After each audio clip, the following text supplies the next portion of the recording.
Hey there, or welcome back to No Pants Profits. My name's Richard. I'm coming to you from Croatia, specifically near the bottom of Croatia for an additional tour that is available via Globus. And yes, the gods are starting to get angry and rain on us a little bit. This is the Konavle Valley lunch and liquor tasting. Now, it has kind of evolved into a dinner and liquor tasting because it was just more efficient earlier to swap lunch and dinner, and I fully agree with it because we were in downtown Dubrovnik, so we had easy access to lunch when we finished our tour of Dubrovnik. This is an €85 additional excursion. It's something that I believe would be included in the summer version of the tour. Discover the bounty of beautiful Konavle, the Golden Valley of Dubrovnik. On this exciting excursion, the southernmost point of Croatia, meet your expert guide and travel in comfort by coach. There is a coach. It is comfortable. Travel and covered by coach through the valley with tiny villages and a stunning assembly of vineyards, olive groves, veg. Stop in the picturesque Kalvat. And that's where we are right now.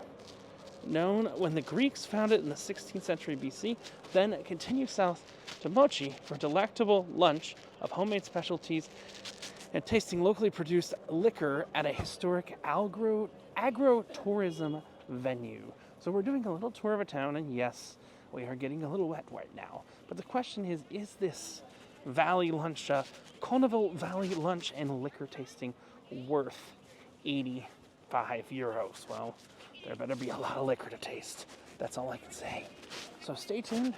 We're doing a little tour of the town, and I'll show you a little bit of the town coming up. But this is our first stop. Liquid sunshine's coming down. But then we're going to go to a farm and have some local food and local liquor. Stay tuned. Kind of weird in this little town, they post when people die. So these are the different dead people here.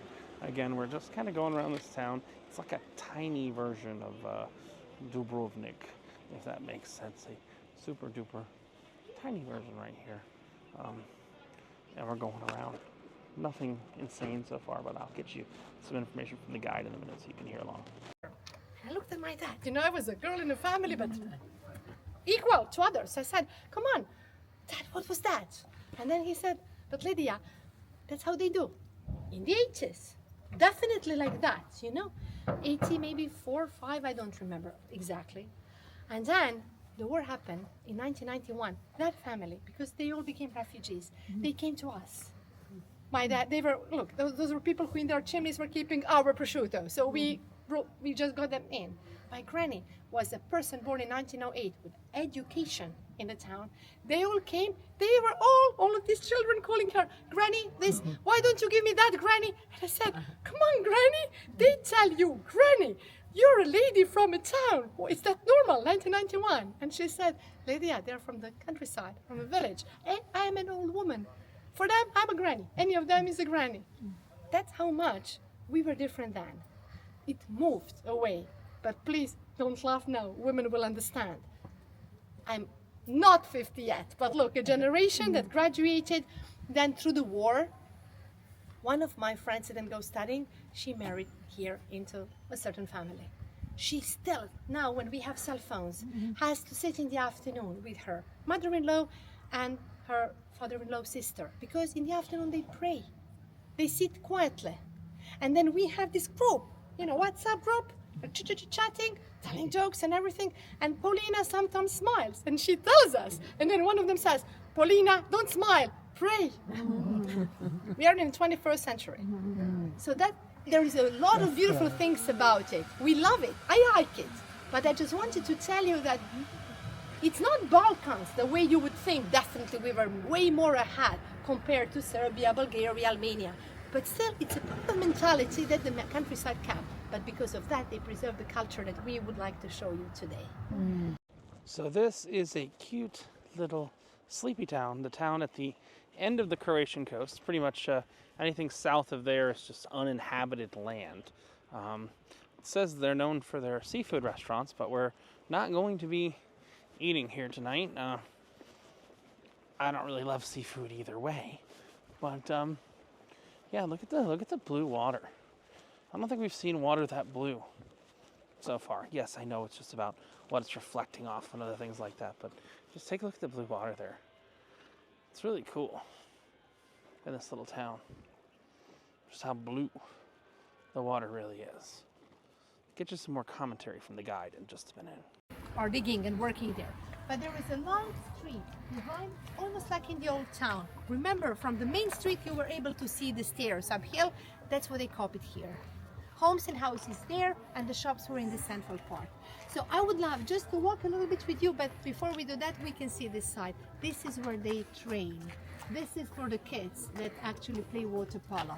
There is one of the goals outside. You can see the floating elements and the rope just at the side of the scooter, on the floor, outside. So this is where they train, and it's lovely because it's out of the season period and you can still see a bit how they really live here. So we'll just take a bit of stroll by shore, not too long. I'm just going to show something there and then we'll slowly return. He's waiting. And because we're going to that farm. All right, and now we are leaving the bus behind. That's the road the bus can come down. The bus can't come down this road because I think it's going to get pretty rough pretty quick. The bus is actually going out of its way to turn around. But we're walking into this village, which is the one of the southernmost villages in Croatia. And there's actually some pretty damn good smells coming from here. I'm not going to lie, I'm hoping that's dinner. For 85 euros, it better friggin' be dinner. I think there's a jasmine here, so rosemary. There's a rosemary plant. Yeah, it smells like rosemary. It does smell like rosemary. But we are walking down the hill to this food place of some sort. Here we go. Here we go. So, agro-tourism. It's how you run a tax-free business in most countries. You run your business, agriculture, tourism. Oh, look.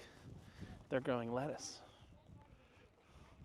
In this climate, they're growing lettuce. That's actually kind of impressive, but there's rosemary and lettuce all over. So, we're going to head down this way. See you at dinner, hopefully. They would put on the rope, all of the clothes they were wearing. It sounds strange, I tell you. I come from the town. I met a lady the other day at the bus stop with her little grandchild, talking to her. Do you know what she said? She may be 70, 71 or 2. My mom is older than that, but I come from a different family. She said, she explained to me, she came from the area, not this countryside, it's the Western littoral. But she said, my husband was so kind to me, she said. He bought me, when we got married, he bought me my first civilian clothes. She was actually explaining she was not wearing the national costume anymore. Different fabrics from a factory, civilian clothes. And she said how her mother-in-law was against that idea, and all of that. In the 60s, people had, even here, very different lives. So for them, this mulberry tree was amazingly important to feed all of that and get the silk. And that kind of a terrace you find in Italy as well. They were growing their own wheat. And when they had a harvest, they would put all of that cut wheat together on that kind of terrace, and donkeys were walking on the top of it. In a way, they were separating seed. The seed was, of course, in the end falling to the ground. They would take the rest of it as a hay to feed the animal and then collect the seeds, just what they needed to make bread. So this is a real traditional house. The whole house where we go to is very traditional. But I think that is Oh, there's the doggy. It's a big old German Shepherd. Anybody home? Yes, there they are. They will come now. Anybody home? So the garden is here. Hello. Hello. Hello. This is your wonderful host, Marta, Matthew. Hi. Hello. Dobro. Okay. It's raining. So, it's raining, yes, it is a bit. It's raining. We will have a short visit to our garden for a few minutes, and then we will go inside. Okay. Sorry. Thank you. His wife won't mind. So, Welcome to my family house and my family farm. My family lives here for at least 500 years. Wow.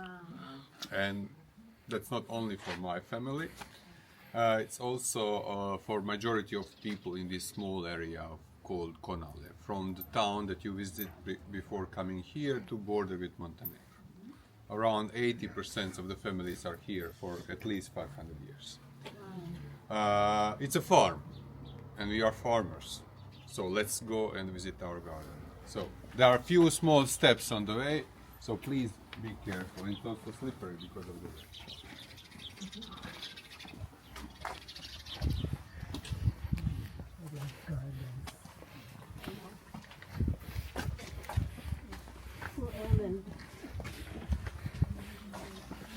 Squash. Look at the squash. Oh, look at the squash.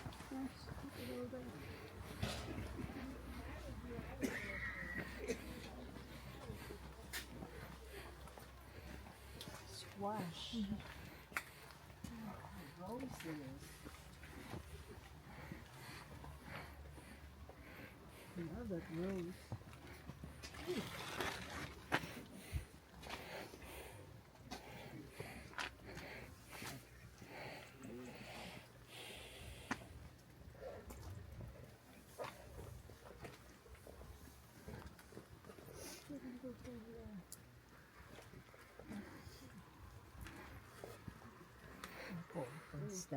Please don't lean on the fence because I'm not sure it's strong enough so to carry the weight. This is just one of the gardens that we have, and it's garden that is closest to the house and the garden that we use for growing vegetables mainly.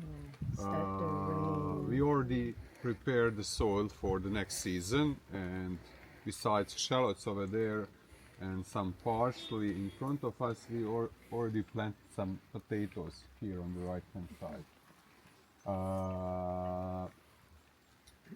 We always mix veggies with different kinds of fruits or trees because during the summer here it gets pretty hot, and we use the shade to protect our veggies.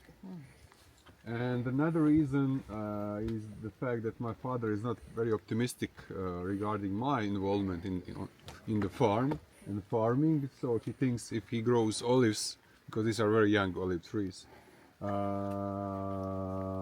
he will somehow use the land, after he will not be able to farm. Because olives are, very resistant, easy to grow, and actually, you can even abandon them for decades and come back, you will have olives from the tree.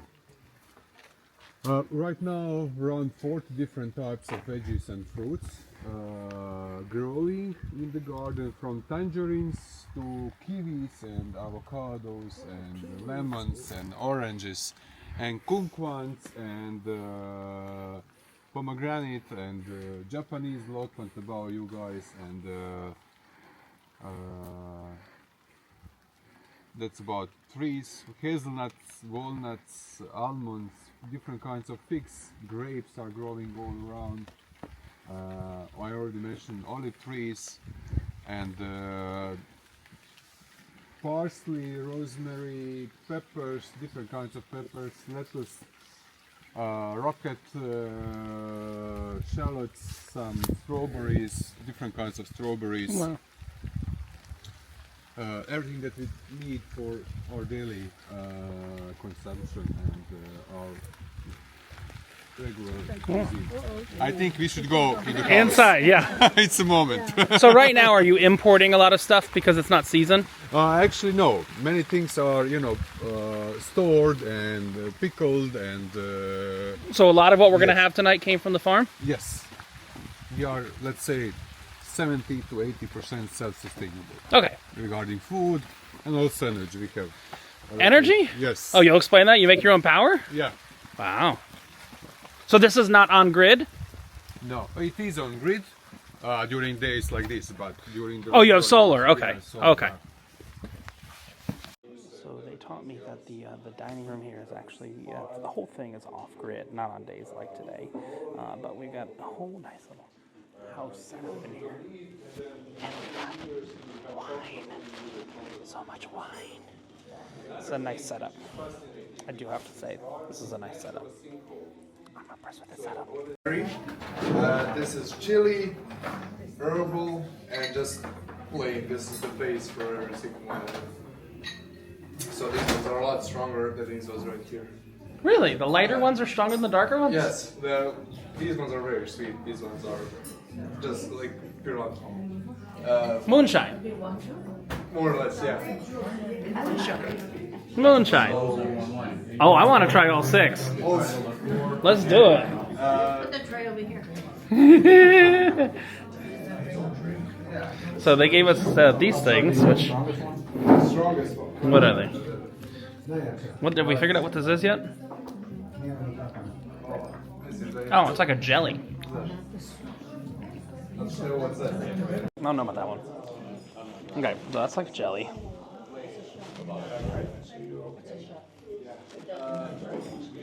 No, it's like a jelly with nuts. Ooh.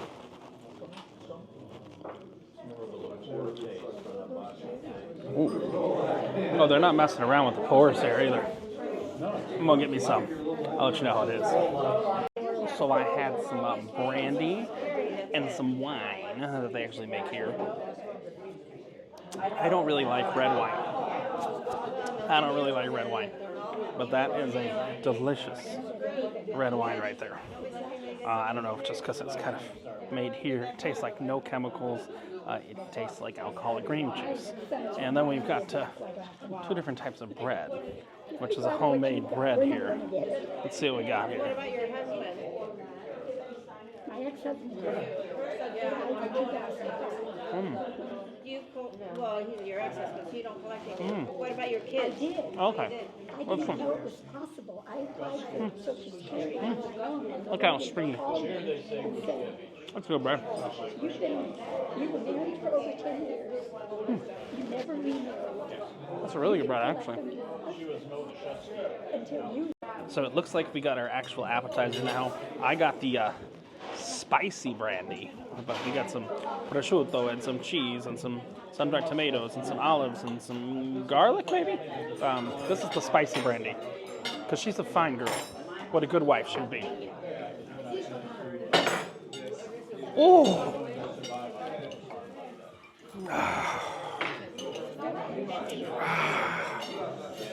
I had the spicy brandy. Yeah. Yeah.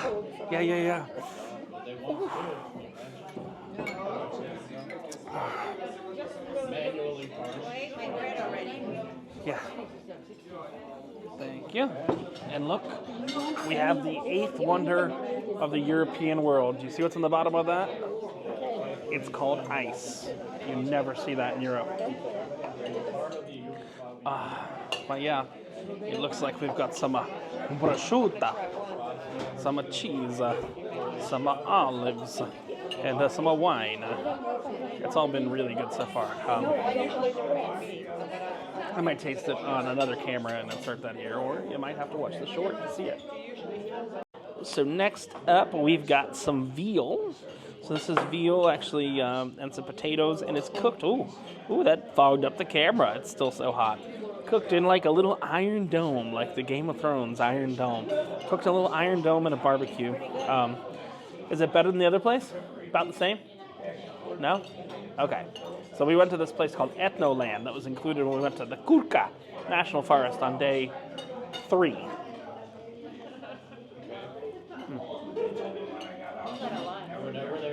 It's good. Oh, they saw I was a big boy. I had a potato. Let's try. Let's try some. This is veal. Oh. Veal is baby cow, right? Not what veal is? Okay. Yeah. They call it uncultured swine. I don't use utensils. I medieval times it. When you're in a place that looks like this, you go back to medieval times. My mom would be so ashamed of me right now. Why are you eating with your hands? I go, because it's medieval times. But they did give me something I'm intolerant of. That's salad.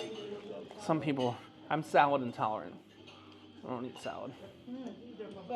I gave it up for Lent 36 years ago. So I just don't eat salad. Because in America, salad's the most dangerous food to eat. Because of E. coli in the lettuce. Not everywhere in Europe. I don't eat very much anyway. It's not my favorite. But yeah, that was good. And I know I saw it over there.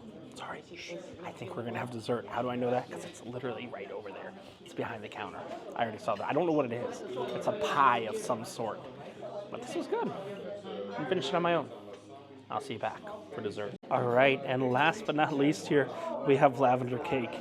Yes, I still have wine to drink. I'll get there. But how does lavender cake taste? I don't know if I took a picture of it here. I don't think I did. A lavender cake. Okay, so we saw some lavender outside. The question is, how does the lavender cake itself? I think the icing has lemon. I dropped my lavender cake. We should take advantage of it.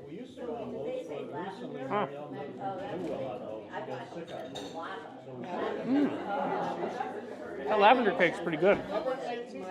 Problem is, there's still wine. And if you know me,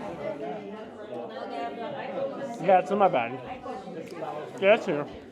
It's just not worth it because if you're out there. I blew a .06 a minute ago.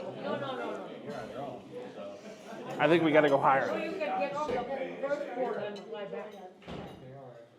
And they have the. Oh, that's some strong ass wine. And we have one more brandy to try. There's one more brandy to try. Deep in the heart of Texas. All right, so I have to say, that was an excellent dinner, excellent wine, excellent schnapps. That's the schnapps maker, right? You make that, right? That's his. That's the brandy maker, right? You make the brandy. That's the brandy maker. All the wine is now empty. But where are we at? That's the real question. Yes, this is the first time I brought out the breathalyzer. Oh.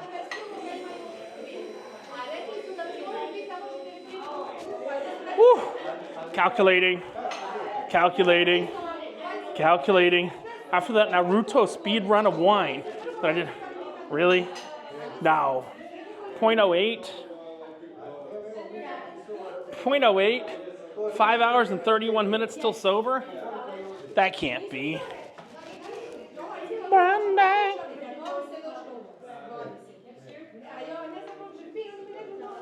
I guess we gotta find more wine.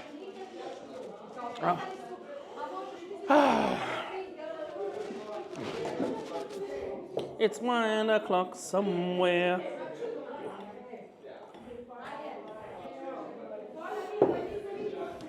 Last time I did this was right before we went into the, where's the Pope at? The Vatican. I had bottles of wine before we went to the Vatican. Can I finish all the wine? I don't know. Let's go. But for 85 bucks, 85 euros, I've had hundreds of euros worth of wine and spirits. So yeah, is this tiny little excursion worth it? I would say it totally is. I have to finish my wine. Oh, this is Richard. Finishing day 5 of the adventures. Not adventures by. That's Disney's Adventures. Escapes by Globus. Polish and Albanian escape. And tomorrow, we're going through not 1, but 2 different immigrations. We're going to go in the morning into Montenegro.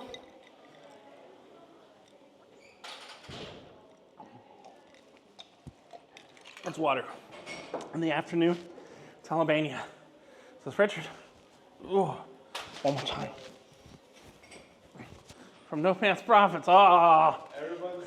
I know they are. I got to blow. Let's see. Hold on. I want to see. 5. Oh, there he is. That's my man who did shots with 2. 1.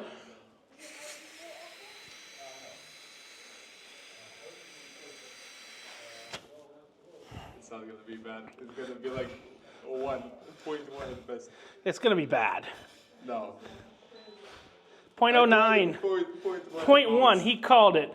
I'm gonna hang this up. I'm gonna show him what a real champion does. I'm gonna give him my YouTube channel so he knows. But this is Richard from No Pants Profits, reminding you that when you wear no pants, there's only one thing you get left to lose, and that is your shirt.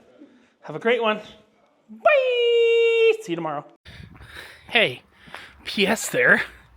I totally lost my group. Oh, there they are. I thought I totally lost my group, but no, they're right there. I'm stumbling back. I got to like a 0.09 there. Great excursion. Definitely, if you're going on the Escapes by Globus, Croatia and Albania, definitely do that little excursion. I can't remember the name of it. It's that little town in the south of Croatia. Go to the family farm. Learn about the family farm.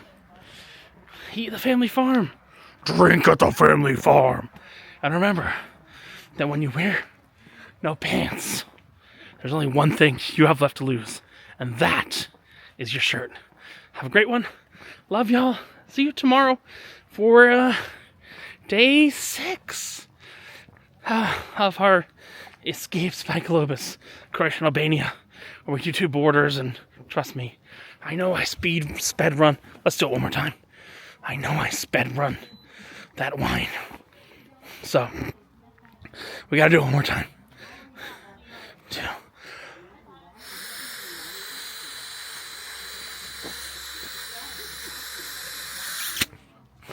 Let's see where we're at. Calculating. Hey, when the alcohol's all you can drink, he's gonna put me at a 0.06. This breathalyzer's from like Wish. It kind of sucks. But yeah, if you're in the area, definitely take this out. But for now, I think I'm gonna go take a little nap, and I will see you tomorrow. I don't think there's gonna be a night tour for the night once all that alcohol catches up to me. So have a great one. Love y'all. See you tomorrow. Bye.